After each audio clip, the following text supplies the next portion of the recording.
takatarisana neramangwana redu isusu. Mhuri yekwaBandawe yakatarisana neupenyu hwakaita sei nemhosva yaparwa naNyasha? Dara zvakafanana Nyasha. Mukoma besta mukoma wangu aparira mwana wese kwaBandawe. Indorwira kuna amai andi mukona ndi mukoma ari Nyasha. Senge ndirini zvangu bamunene wake anoda kunzwa kuti apiwa makarenda ekuti kana kuti 2030 tikumuda mukati zveupenyu hwake hwese ko chero nyange akanzi afa tomuviga sehama dzake because akauya panze tikararamira nzvimbo dzakasiyana siyana mudare.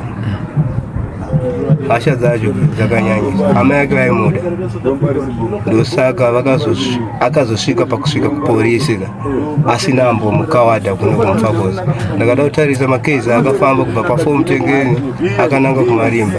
It's close kana maybe 4-5 case. Andiri but munhu angatogarwa futi nemhepo yekutoti anogona kutokufungidzirewo murodhi kuti uda tondibata akakubara. Nibanga rechingo wacheka pale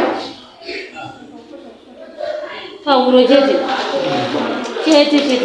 hapana pamwe vanga wakagara basi vanga wakamira vanga wakagara basi vanga wakagara basi watsimbiri vanga watura paiyo vanga watura pai vanga nakari papa kitchen saka iwa zvoti kwere baka kana uzvona kuti kwere baka vanozvo wota kwawandira wachitaka valichokesa mwana sikuta yange bacheta vaichokesa mwana mumba saka kuti kuya vaichokesa mwana mumba akanangotira banga rakareba kicheneti padama uya wachimujungire ndizoti vanga vachideza mwana wacho mwana wani muzukuru wavo ko vabereki vemwana vari kupi? Mwana vari kusaudza vabereki. Saka wabazwa kwakuwadza kuti wada kuti wauraya kuti wabaya chida kuti wada kuti wacho wabaya kuti kwakuwadza kuti wada kuti wauraya wanga cho wabaya wasazunwa kuwadza ire akacho wabaya wasazunwa kuwadza ire ndakada kuti ndakauraya because ngatochunga mwana ndikinesi kuti wada kuuraya mngoko ndatovauraya because vanga vachichunga mwana ndikinesi kuti watonyatsoona kuti vatsva ire waona sei? ndavachunga waita vekudai unocheka kudambura ndakati chikuchunga zvototi abanga ratozosvika pakuchikoka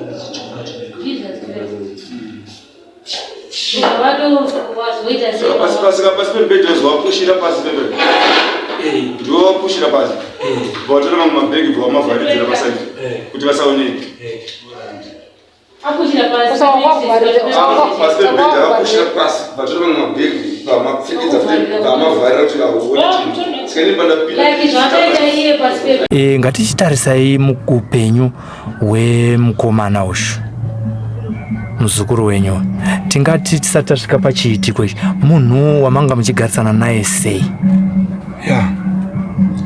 Ndara mukona mukomana uyu munhu wekuti haasi muhombe zvekuti tingati muhombe zvekudaro.